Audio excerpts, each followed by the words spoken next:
और जब से गवानमा के दिनवा धराई रतिया नींद आवे देह पियराई। जब से गवानमा के दिनवा धराई रतिया नींद आवे देह पियराई। जब से गवानमा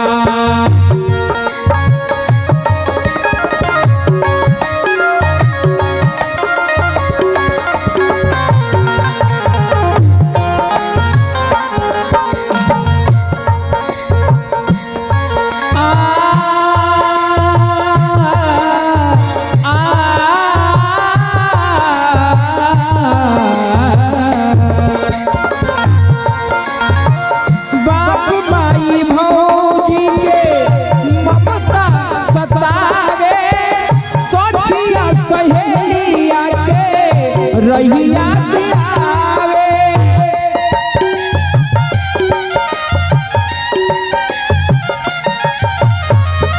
बाप माई भौजी के ममता सतावे सखिया सहेलिया के रहिया दिलावे। और का के करे जवान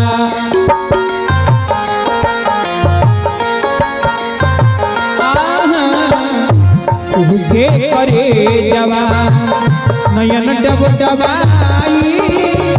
के करे जवान नयन डब डबाई रतिया नींद आवे देह पियराई।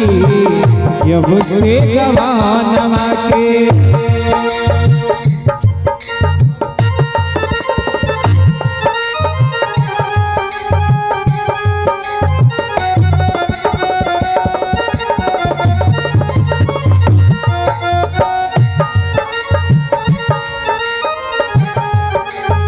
कैसे कैसे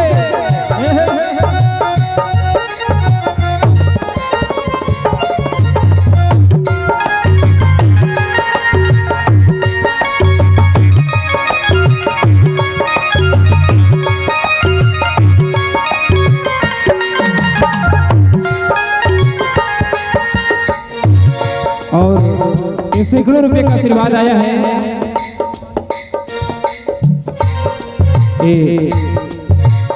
केवाली के रहने वाले हैं, अपना नाम नहीं बताए हैं।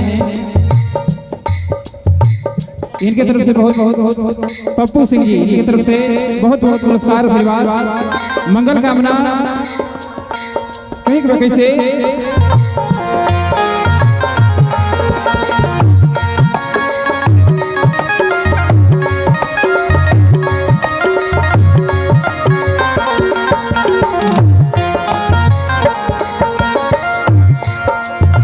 घर परिवार रोवे रोवे गाँव टोला मोर करनी के चर्चा घर घर होला।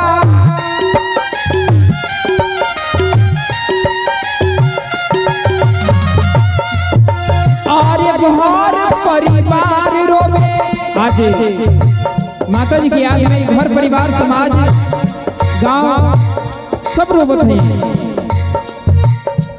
एक से घर परिवार रोवे रोवे गाँव टोला मोर करनी के चर्चा घर घर होला। कुछ कुछ याद रहे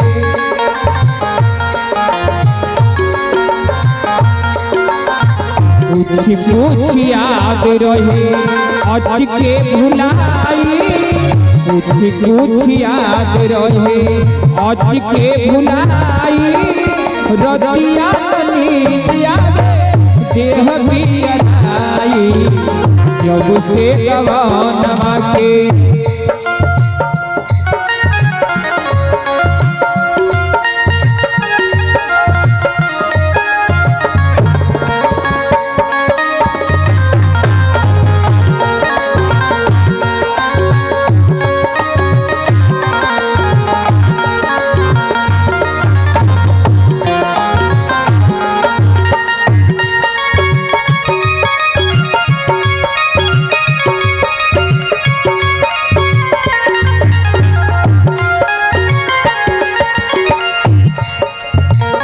कैसे माई जी की याद में निर्गुण के भाव में कहे के बाद कैसे इस दरबार में सभा में अपने सुंदर पर रहे गरुड़वा भीन के माछी कैला नवले कसूरवा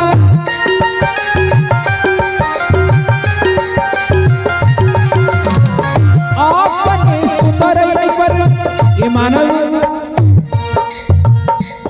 ये मिट्टी का बना हुआ तन शरीर इस पर गुमान करते हैं, घमंड करते हैं, जिसका कि कोई गारंटी नहीं है कि कब तक के रहेगा ये शरीर। भरत शर्मा जी गौले रहे बड़ी निमन भाव में आपनो सुंदर पर रहे गरुड़वा भीन के माछी कैला नवले कसूरवा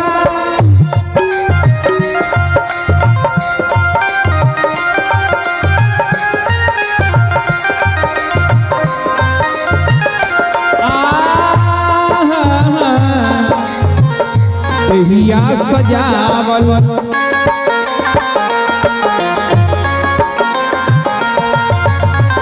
हिया सजावल सवारल कमाई हिया सजावल सवारल कमाई रतिया नीलिया देह पिया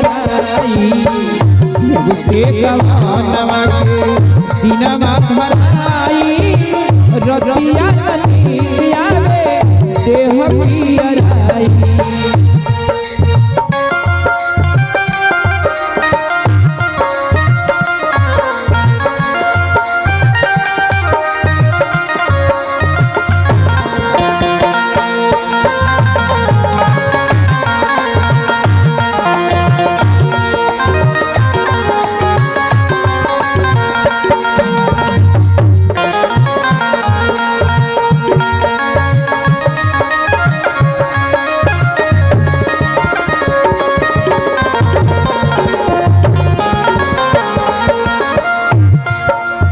क्रोध मद लोभे प्रेम में अझुरैला भरत बलमुआ से झूठ क्रिया कैला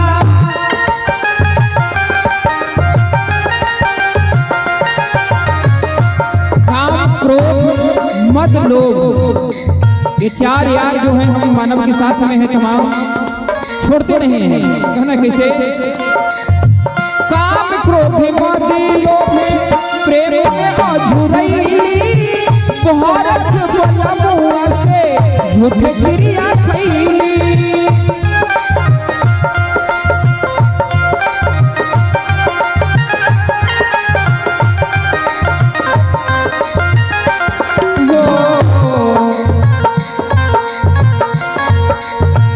कबीर से नेहिया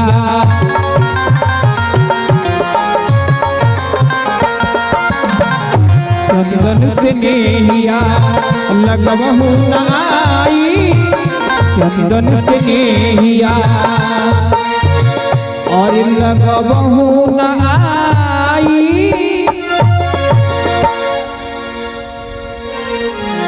कि भरत से नेहिया और लगवहु नाई रतिया नीलिया से गवानवा के दिनवा धराई रतिया नीलिया देह पियराई जब से गवानवा के दिनवा धराई रतिया नीलिया देह पियराई जब से गवानवा के दिनवा